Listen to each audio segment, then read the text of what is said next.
पहला क्वेश्चन है कि कौन सा बहुपद नहीं है। देखिए उसमें दिया गया कौन सा बहुपद नहीं है।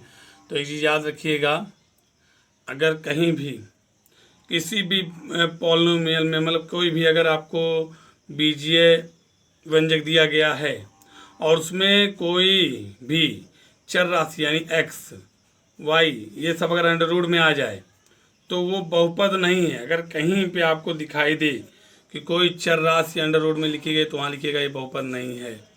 ठीक है। अगर कहीं कोई किसी चर राशि पर घात भिन्नात्मक दी गई है, भिन्नात्मक घात दी गई तो भी बहुपद नहीं है।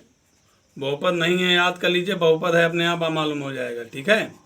अगर कहीं 1/x आ जाए, वह चर राशि जो है वो हर में आ जाए, चर राशि हर में आ जाए तो वहाँ भी वो बहुपद नहीं है।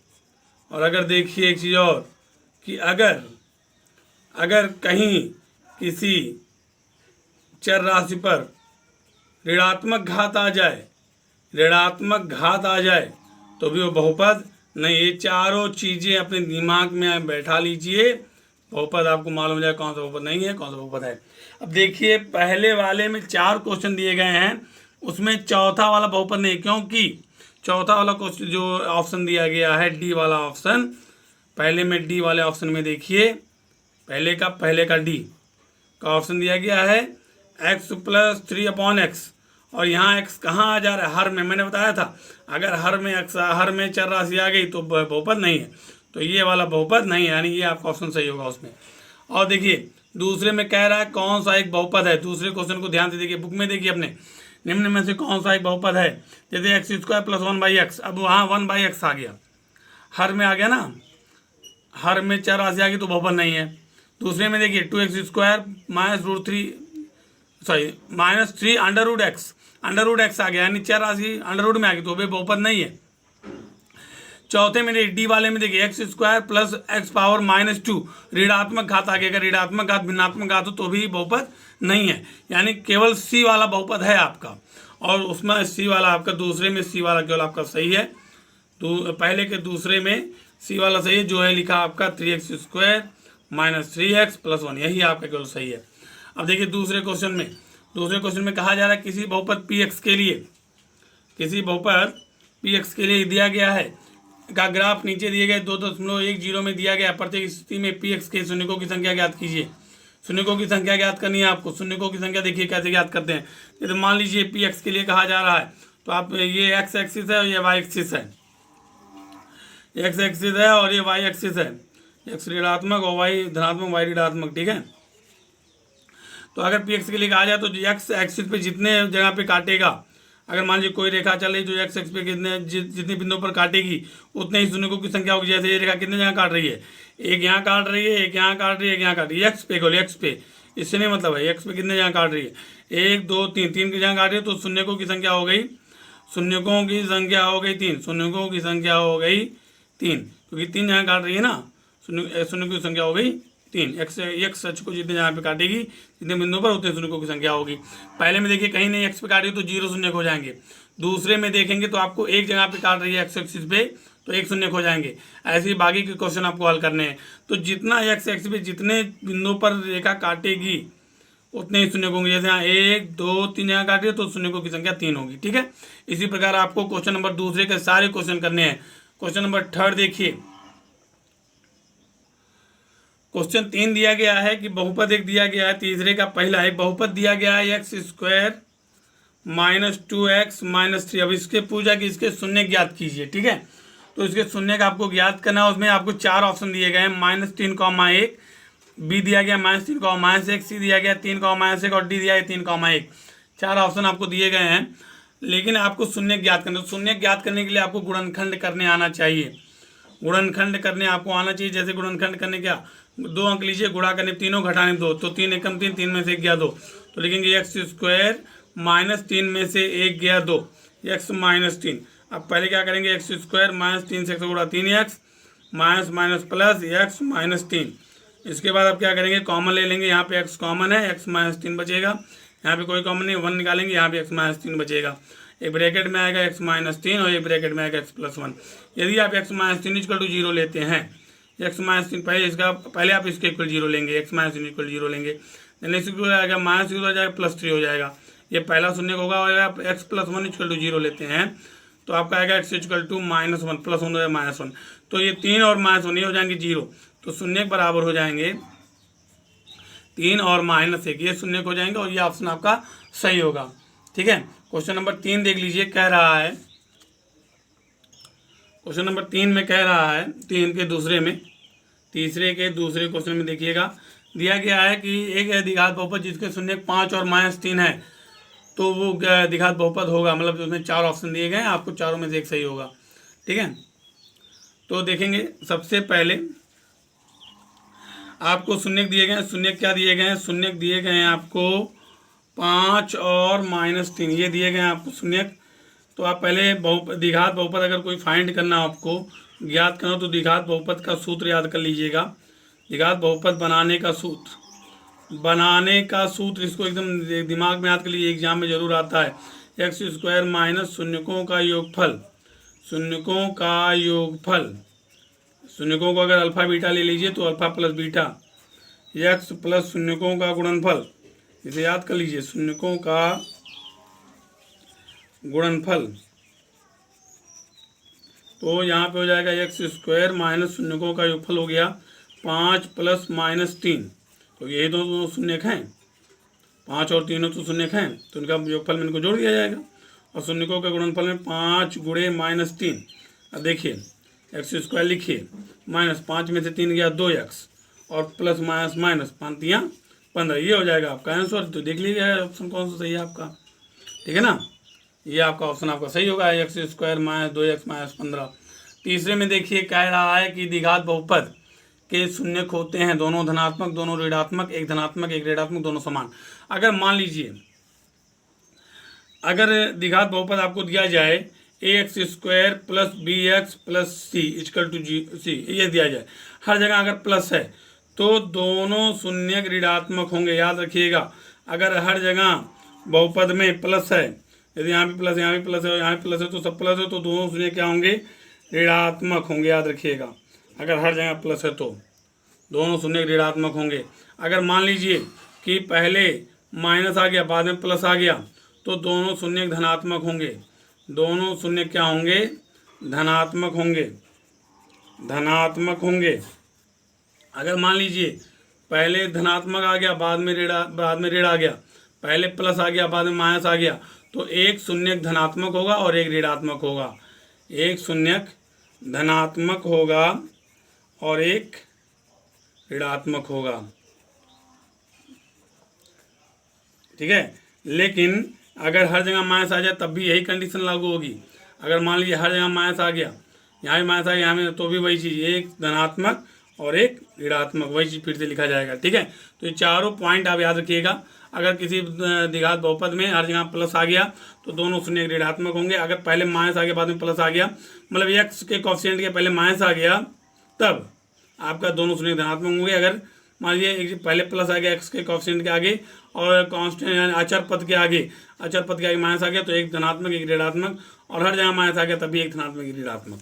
इनको याद कर लीजिएगा, लिख लीजिएगा कहीं पे, और इसी से तीसरा क्वेश्चन इसी से सॉल्व कीजिएगा आप लोग।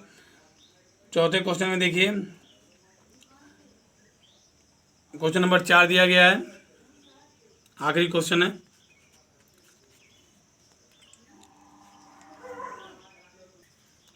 तीसरे का आखिरी क्वेश्चन है, तीसरे का चौथा है। अल्फा और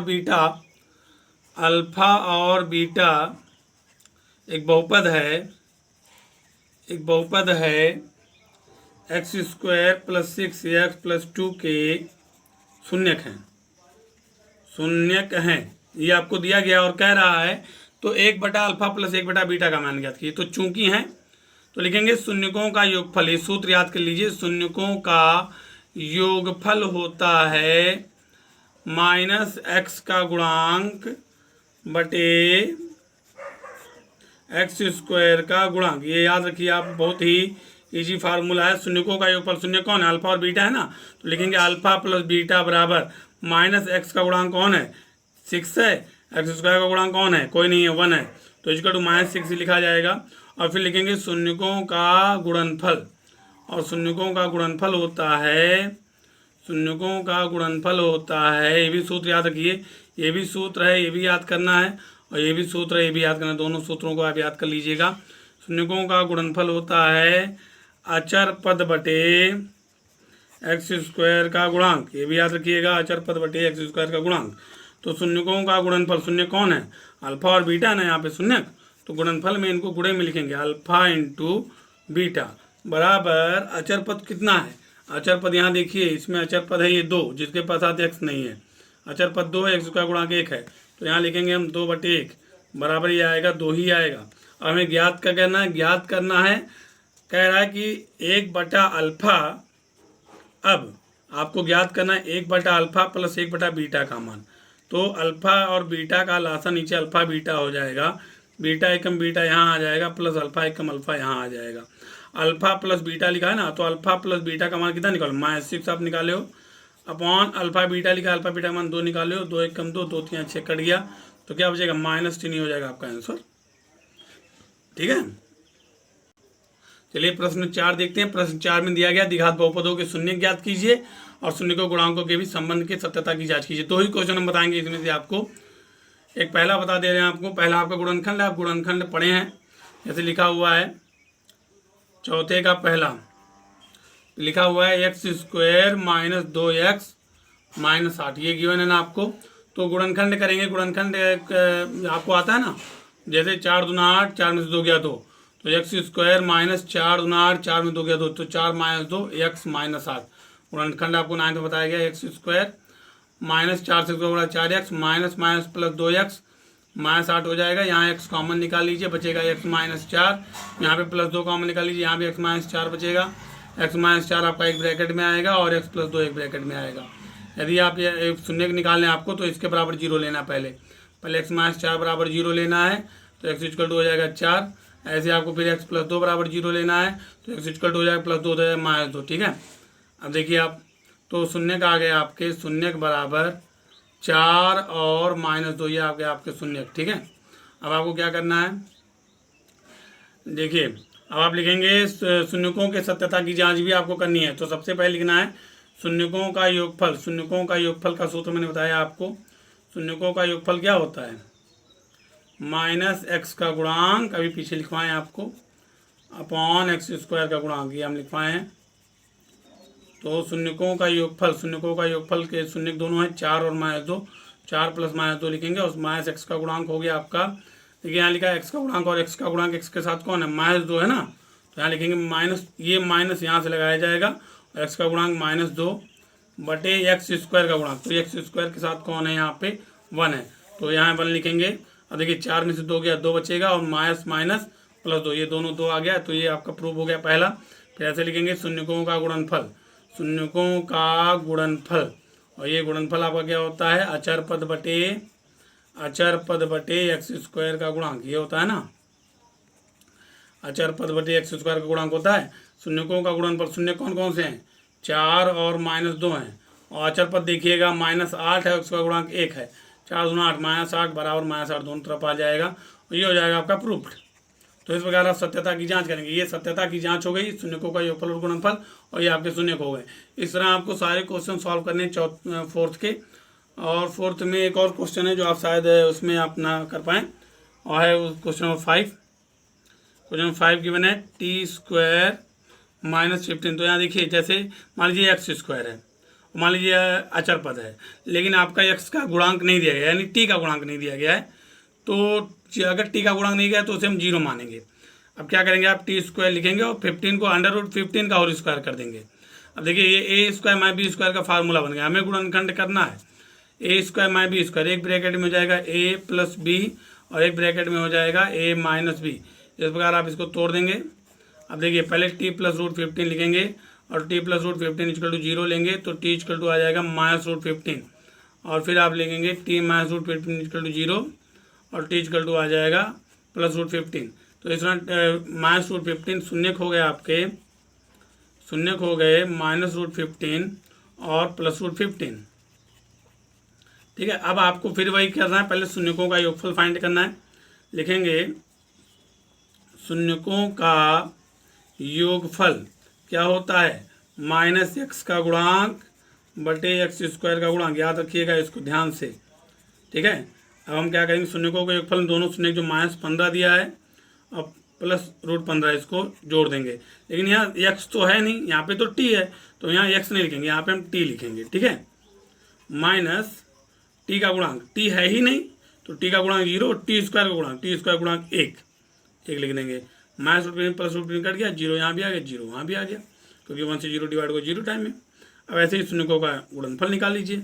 शून्यकों का गुणनफल क्या होता है, शून्यकों का गुणनफल होता है अचर पद बटे एक्स स्क्वायर का गुणांक, लेकिन एक्स स्क्वायर नहीं टी स्क्वायर लिखिएगा, टी स्क्वायर का गुणांक। तो शून्यकों का गुणनफल, शून्य कौन है, -√15 है गुणे +√15 है, और अचर पद कौन है, अचर पद -15 है, -15 है, टी स्क्वायर गुणांक 1 है। √15 का √15 से गुणा होगा, √15 केवल रूट हट जाएगा, केवल 15 आएगा, और 1 15 में 15 यानी 15 यहाँ पे आएगा, तो -√15 आ गया, ये हो गया प्रूफ्ड आपका। तो इस प्रकार आपको प्रूफ करना है, सारे क्वेश्चन सॉल्व करने हैं, और उसके बाद शून्यकों का योगफल और गुणनफल भी निकालना है, ठीक है। और क्वेश्चन नंबर 5 आपको मैंने जो अभी ये फार्मूला लिखाया, क्वेश्चन नंबर 5 मैंने जो फार्मूला अभी लिखाया आपको अभी, ये हाँ यहाँ देखिए मैंने आपको ये फार्मूला लिखाया है कि देहात बहुपद बनाने का सूत्र। ये आपको क्वेश्चन नंबर 5 में भी यूज करना है। ये फार्मूला आपको क्वेश्चन नंबर 5 में यूज करना है, क्वेश्चन नंबर 5 भी करना है आपको, यानी 1 to 5 आपको सॉल्व करना है, ठीक है। अगर कोई क्वेश्चन होगा तो मुझे कमेंट बॉक्स में लिख दीजिएगा, कमेंट बॉक्स में लिख के आप पूछ सकते हैं। अगर जो क्वेश्चन बताया हुआ नहीं सुन रहे हैं उसे आप दोबारा पूछ सकते हैं, कमेंट बॉक्स में अपना क्वेश्चन लिख करके।